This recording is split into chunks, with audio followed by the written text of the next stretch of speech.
Hi, I'm Dr. K, and in this video, I'm going to be talking about the power of the self-signal and why the mindset of feeling good is the key to losing weight. Now, you might think, mindset, who cares? Weight loss is only about food. Eat less, exercise more. Well, if it was that easy, everyone would do it. It's not enough to be told you need to eat less. There's something that stops you from following through with that information. And what that is all the stuff that's in your head, whether it be thoughts, behaviors, habits, and of course mindset. Now, as you may or may not know, I run a weight loss clinic where I specialize in helping women over 40 lose weight and keep it off. And I do that by permanently changing their relationship with food rather than dieting. So let's get on with the video. I don't deserve to be happy with myself until I've lost weight. Have you ever thought this? Does it sound familiar? Even if you haven't thought it explicitly, maybe you can see evidence of this belief in your behavior when you try and lose weight. Why would someone consciously or unconsciously believe this? Well, lots of reasons, but I would suggest that the underlying belief is, if I can withhold feeling happy about myself, maybe it will force me to achieve this goal. The problem is, it doesn't work. But don't take my word for it, think of your own life. Has withholding happiness from yourself enabled you to achieve your weight loss goal? I'm guessing not. This is why I believe that we need to reframe the way we think about happiness and weight loss. Be happy before losing weight rather than put off being happy until after losing weight. Look after yourself before you lose weight. Value yourself before you lose weight. In other words, be happy now. How do you do this? Well, there's lots of ways, but one that I find to be especially helpful is using your own behavior to influence how you feel. And what this comes down to is self-signals, signals to yourself. You want to do things that signal to yourself that you value yourself, that your health and well-being matter, and that your happiness is important. When you continually send positive self-signals to yourself, you feel better, you feel more motivated, and you'll be more driven to take consistent action, the kind of action that's required to lose weight and keep it off for good. So in the next section, I want to talk about 7 self-signals that I think are really important for reinforcing these thoughts. And at the end of the video, I also want to give you a bonus tip, which is really how to avoid a common mistake people make when trying to improve the quality of their self-signals. Tip number 1. Let's talk about clothing. I had a client the other day who said that before working with me and really embracing the power of self-signals, she would send her husband's clothes out for ironing, but she wouldn't get her own clothing ironed because she thought that it wasn't as important. She actually thought, he needs to look smart, but it's not as important if I do. This was, of course, a big mistake. It was as important that she should look as smart and as well presented as she wanted him to be. By devaluing the importance of her dressing well, she was undermining her own self-worth. Yes, clothes are superficial. If you were the last person on earth, maybe you wouldn't even bother about what you were as long as it was comfortable. But in our social environments, the attention we pay to clothing can be a powerful self-signal. I often hear from clients that they used to be really into clothes, but as their weight went up, their wardrobe narrowed and they were restricted to fewer and fewer outfits. By the time they come to see me, they're down to 3 outfits, they're all black, and if they move up a dress size, they'll have to buy an entire new wardrobe at a bigger size. And these become perfect ingredients for paying less and less attention to your clothing. After all, if you can't wear what you want, what's the point? But it starts off like that and then becomes self-perpetuating.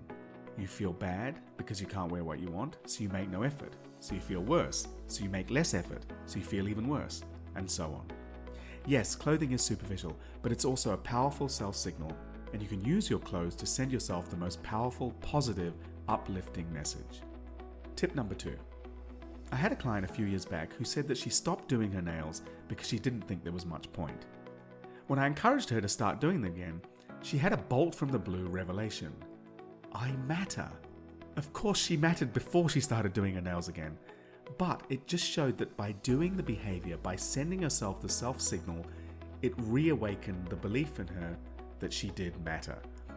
When I work with clients, I get them each week in their food diary to list down non-food indulgences. These are indulgences that are not food related. But these can include things like doing your nails, booking a massage, reading a book you've been meaning to read, sitting on the patio, watching the sunset, anything that feels even slightly indulgent. These things can make you feel good. They can make you feel happy, And when you get to the end of the day, if you can point to 3 or 4 non-food indulgences that you did during the day, then you're going to be less likely to go, "Oh, I've had a terrible day, where's the chocolate cake?" And aside from that, it just feels good to do these things. I've had even the most cynical client turn around and say to me, it made them realize that life was actually pretty good at times when they would have previously felt really down. Tip number 3. If you get up in the morning and go for a short walk, even if it's just a 10-minute walk, it's a valuable self-signal to yourself that you value your health and well-being. And I've seen time and time again, clients who take the time each day to go for a walk, they feel more invested in their health and their well-being and making good decisions and doing the right things. And they just generally feel better because a walk is just good for your soul. Tip number 4. So I've had clients over the years who'll start my program and they just find everything is difficult. They find it difficult to keep the food diary, they find it difficult to turn up to sessions, they find it difficult to make any changes to their eating. But they're motivated, they're strongly motivated to lose weight, otherwise they wouldn't have signed up to my program in the first place. But they just find it difficult to make things happen. And often what I've noticed in these situations is that the sort of chaos that prevents them from taking action is closely associated with chaos in their physical environment. They have homes that are cluttered, disorganized. The chaos of their physical environment reflects and affects their internal state. And so with some clients, and this might seem strange given that we're supposed to be working on weight loss, but for some clients, the first step is to actually clear up their environment, to declutter, to tidy things up, to make their environment clearer, so that they're able to get some semblance of control. And it's often remarkable how just taking control of the physical environment can have a really strong effect on a person's internal state. I think it's a really underrated way of getting people back on track. Tip 5. There's a tendency to fill up every spare moment we have with activity and to take on new responsibilities. With some of my clients, they have crazily busy lives, and yet they've taken on new roles which have ended up taking up more time than they ever thought and created so much stress and unhappiness. Before you take on new responsibilities or hobbies or anything, make sure you can handle it. Remember, it's better to have a bit of extra space in your calendar than filling every spare moment. Luxury is space, and space is luxury. You go to a luxury store, the clothes aren't all crammed onto the racks, they're spaced out. At a high-end art gallery, they don't have all the canvases sitting in a pile one on top of each other. They may have one painting per room. Give your calendar the luxury treatment and give yourself space. When you have the space, you'll feel better. Next is tip 6, and don't forget the bonus tip at the end, which is a mistake you don't want to make while applying these tips. So tip 6, it's often very easy to get caught up in a day-to-day existence. And when that happens, you don't really see what's happening. You're too close to it. And because you're not really seeing what's happening, you're making mistakes, things get overlooked, and it increases your stress. I often say to my clients in busy, high-powered jobs that they are paid for the quality of their thinking. If you're running around in meetings, doing paperwork, stuff like that, you're not really getting the time to think. It doesn't matter what your job is. I think you can benefit from taking an hour out of the week to just think. To think about where you are right now, what's working, what isn't, and what needs attention. So, take some time out of your week. Go somewhere nice. Nice cafe, a restaurant, a park. Take the time to think. The clients who've done this have told me that it does feel luxurious to take time out to just sit and think. Tip 7. When life gets too busy, sleep is often the first thing out the window.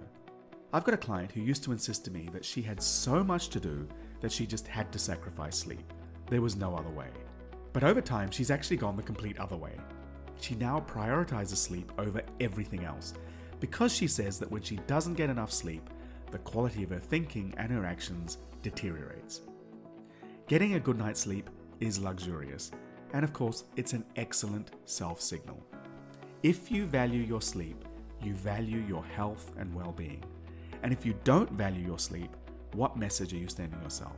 It can't be a good one. Bonus tip. Now be warned, if you watch this video again and think about many of these tips, they're going to seem trivial. But that's the point. Because they seem trivial, it's easy for that voice in your head to say, "Oh, don't bother doing it," or "just put it off till you deserve it," or do it once you've lost the weight. You have to ignore this voice. Be on the lookout for it trying to undermine you. Instead, focus on these actions, these self-signals, no matter how trivial, and I promise you, you'll almost instantly see the benefits. That's it for this video. You might also enjoy this other video about overcoming the inner battle of weight loss. And I'll see you next time.